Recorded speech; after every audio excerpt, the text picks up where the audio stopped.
नमस्कार,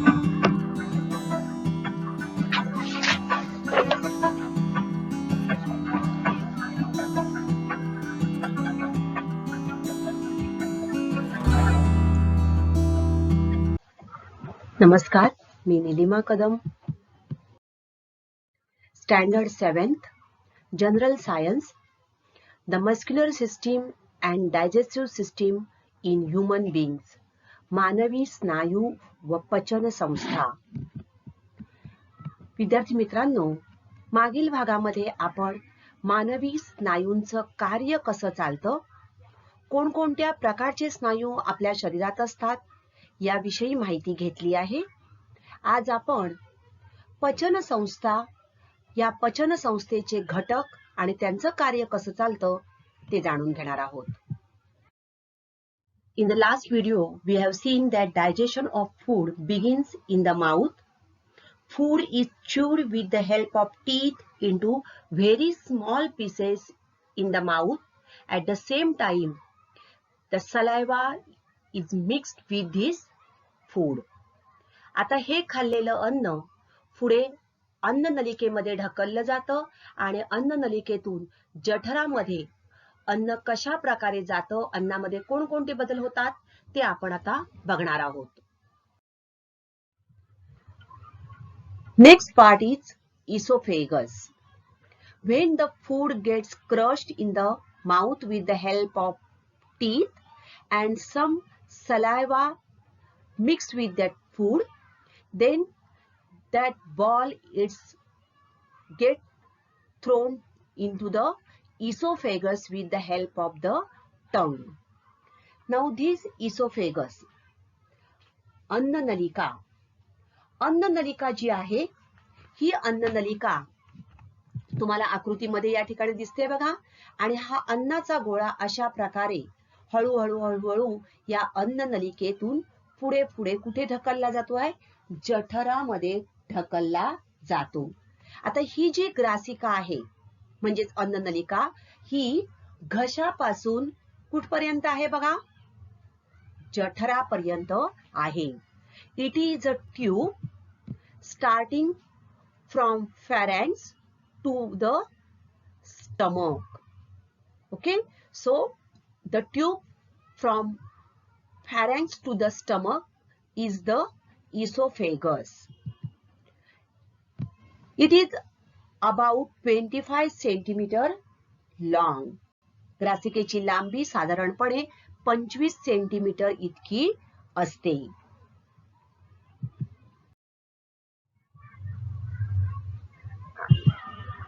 Now this is the esophagus and there are muscles which gets contract and relax, and with the help of these muscles the bolus, that is the ball of this food, what happen, it goes forward. See here, muscles, the muscles in this esophagus, they contract and relax. त्यांचं सतत आकुंचन आणि प्रसरण होत असतं आणि त्यामुळे हा अन्नाचा जो गोळा आहे, बोलस of food, is going towards the stomach, हा पुढे पुढे जातो. तर गिळलेला घास बघा कशा प्रकारे जातोय. The muscles are contracting and relaxing and therefore this bolus of food is going towards the stomach. तर अन्ननलिका जी आहे ही घास घशापासून जठरापर्यंत पोहोचवण्याचं कार्य करते. Now the pharynx. The pharynx is the body cavity that connects the nasal and oral cavities with the larynx and esophagus. So pharynx, or we can say it throat. So the esophagus and trachea is the windpipe. Okay, the esophagus and the trachea open into the pharynx. अन्ननलिका व स्वरयंत्र यामधील पडदा बघा या ठिकाणी दिसतंय तुम्हाला. हा अन्नाचा गोळा या ठिकाणी अन्ननलिकेत जातोय, बरोबर. आणि हे आहे फॅरेंक्स, हा अन्नाचा गोळा. या ठिकाणी हा जो पडदा आहे बघा, बरोबर तो बंद होतो आणि अन्ननलिकेमध्ये हा गोळा जातो. या ठिकाणी हा ट्रॅकिया म्हणजे विंड पाईप आहे. तर अन्ननलिका व स्वरयंत्र यामधील पडदा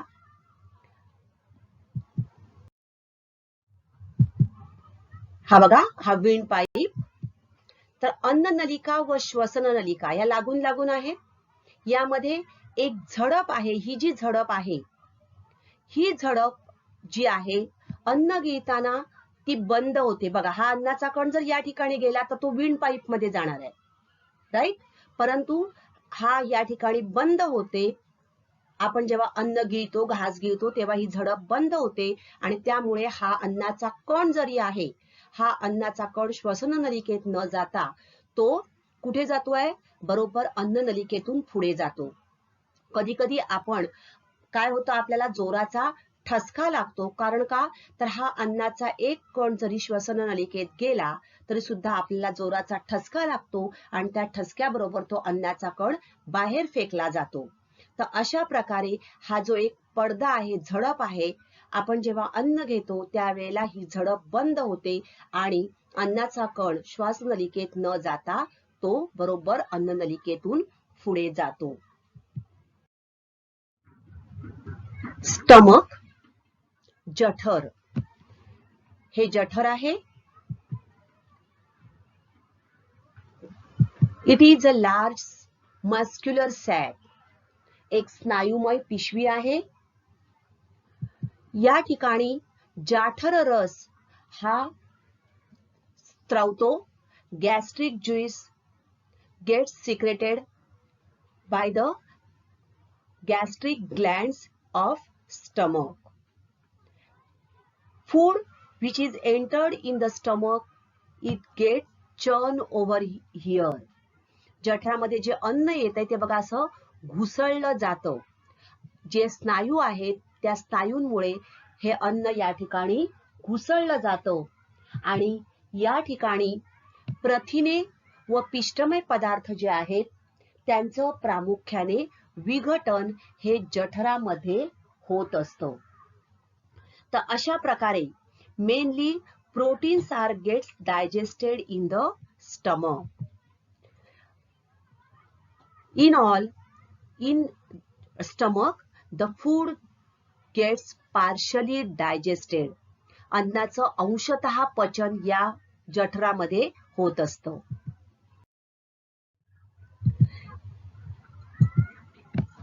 In stomach, there are gastric glands which secretes gastric juice.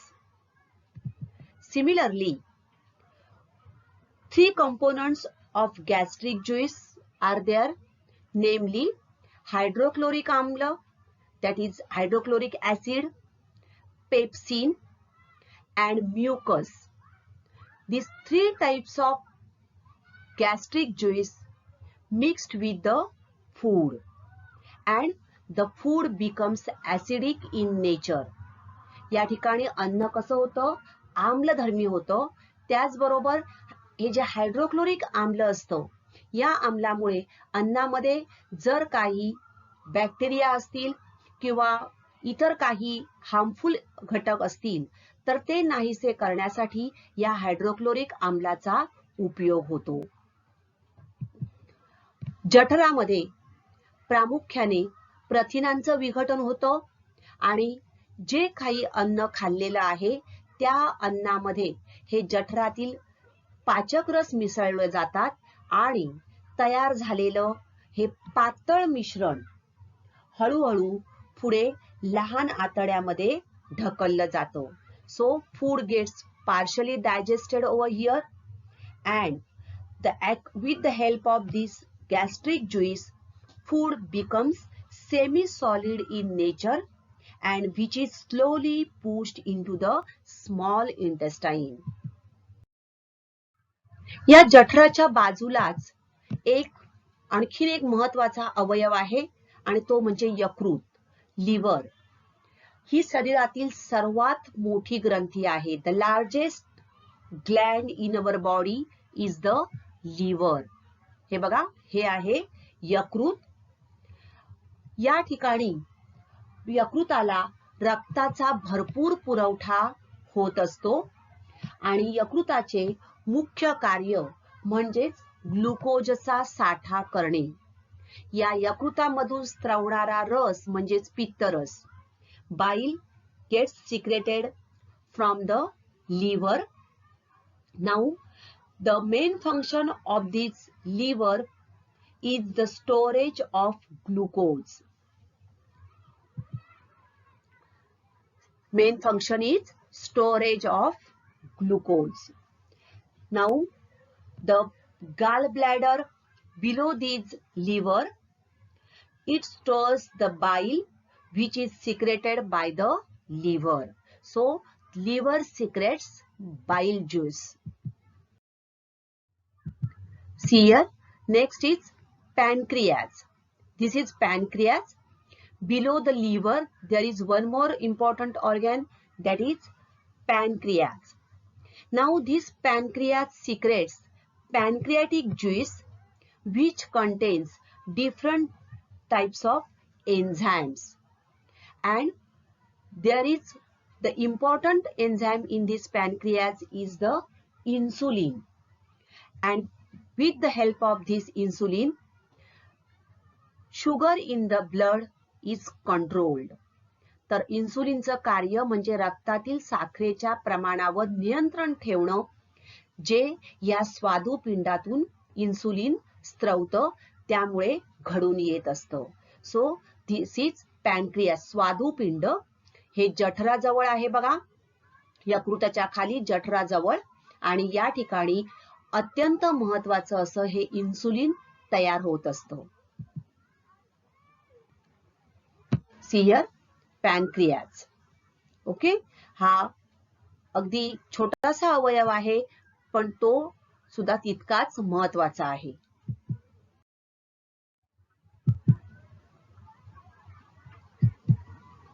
See, this is the pancreas. Now pancreatic juice from this pancreas, तो जो आहे हा pancreatic juice हा कुठे येतोय बघा, आद्यांत्रात येऊन मिसळतो आणि यामध्ये या पॅनक्रियाटिक ज्यूस मध्ये ट्रिप्सिन, अमायलेज आणि लायपेज अशी 3 विकर असतात. बघा, स्वादुपिंड हा एक महत्वाचा एक छोटासा अवयव आहे. यामध्ये 3 प्रकारचे एन्झाइम्स आहेत, ट्रिप्सिन, अमायलेज आणि लायपेज. त्यानंतर आहे गाल ब्लॅडर. हे जे आहे दिसते तुम्हाला, हे गाल ब्लॅडर पित्ताशय, यकृताच्या खालच्या बाजूला असणारा हा एक छोटासा अवयव. बघा, या ठिकाणी यकृतातून स्त्रवलेला बाईल हा ज्यूस जो आहे हा साठवला जातो आणि या बाईलचं कार्य म्हणजेच स्निग्ध पदार्थांचं विघटन करणे.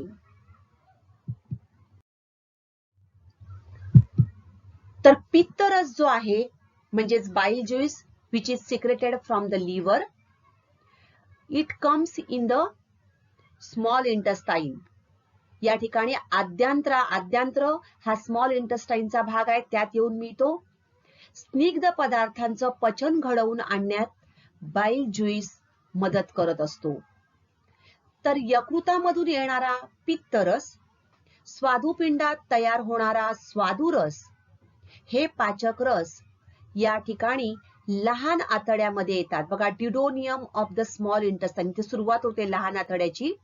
हे लहान आतड्यात येतात आणि या जठरामधून आलेला हा जो अन्नाचा भाग आहे, गोळा आहे, त्यामध्ये हे पाचक रस मिसळले जातात. म्हणजे यकृतातून येणारा पित्तरस, स्वादुपिंडातून येणारा स्वादुरस, हे सगळे लहान आतड्यातल्या सुरुवातीच्या भागामध्ये येतात आणि अन्नामध्ये मिसळले जातात. स्मॉल इंटेस्टाइन, लहान आतडे. This is the important part of our digestive system. The small intestine is about 6 meters long, 20 to 25 feet, and it is the largest part of our digestive system. Now it is mainly made up of 3 parts. या ठिकाणी लहान आतड्यामध्ये अन्नामध्ये 3 प्रकारचे पाचक रस मिसळले जातात. 3 parts, that is duodenum, jejunum and ileum. तर आद्यांत्र, मध्यांत्र आणि शेषांत्र हे लहान आतड्याचे प्रामुख्याने 3 भाग पडतात. सुरुवातीचा जो भाग आहे, it is called as duodenum. पित्ताशय व स्वादुपिंडातील स्त्राव त्यांच्या नलिकांमार्फत या आद्यांत्रामध्ये सोडले जातात. Pancreatic juice and bile gets into this duodenum. Jejunum या मधल्या भागाची लांबी जी आहे, this is blue in color, is about 2.50 meter and ilium हा शेवटचा भाग सुमारे 3.25 मीटर लांब एवढा असतो, ग्रीन कलरचा भाग. तर अशा प्रकारे हे लहान आतडं 3 भागांचं मिळून बनलेलं असतं.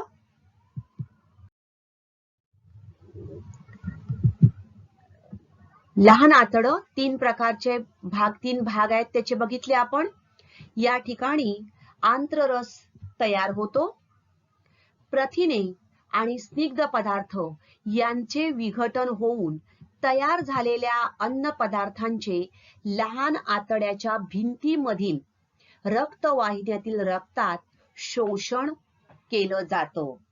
म्हणजेच ज्या वेळेला अन्नाचं पचन पूर्ण होतं त्यावेळेला खाल्लेल्या अन्नाचं रक्तामध्ये शोषण होऊ शकेल अशा घटकात रूपांतर जे आहे ती क्रिया या ठिकाणी पूर्ण होते आणि त्या अन्नाचे घटक जे आहेत ते लहान आतड्याच्या भिंतीमधील रक्तवाहिन्यातील रक्तात शोषले जातात. So absorption into the blood, that is the main nutrients of the food which gets absorbed into the blood in this small intestine. So food gets complete digested in the small intestine. अन्नाचं मुख्य जे पचन आहे ते या ठिकाणी होतं.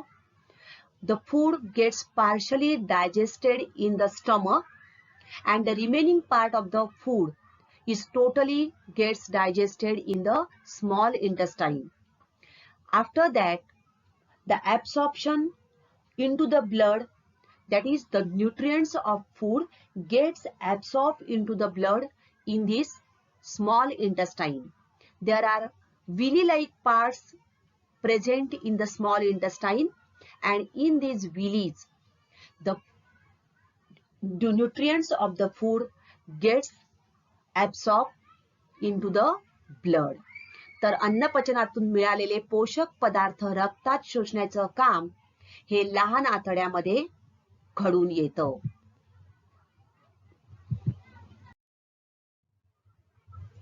Large intestine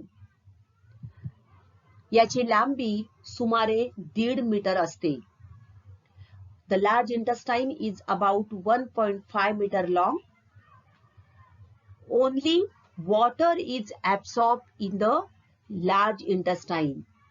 Remember, only water and some types of remaining part of the food gets absorbed in the large intestine. उरलेले विद्राव्य घटक, क्षार आणि पाणी या ठिकाणी शोषले जाते. Undigested remains of the food gets digested in the large intestine.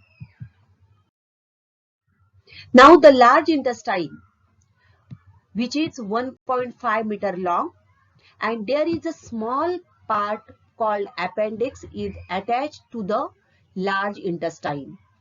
सुरुवातीला appendix नावाचा एक छोटा भाग या ठिकाणी याला जोडलेला असतो.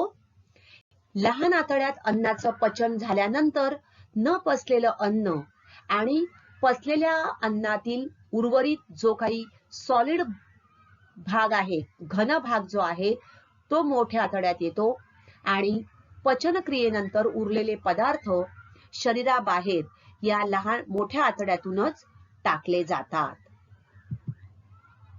सियर, तर अशा प्रकारे पचनक्रियेनंतर undigested material is thrown out of the body through the anus. Dear students, to help digestion, that is to complete the function of this digestion, we require water. अन्न पचनाची कामे होण्यासाठी पाण्याची आपल्याला गरज असते. त्याचबरोबर पचनक्रियेमध्ये जे पाणी शरीरात शोषले जाते त्या पाण्याचा इतर सर्व कामांसाठी उपयोग होत असतो आणि म्हणूनच पुरेसे पाणी पिणे अत्यंत आवश्यक असते.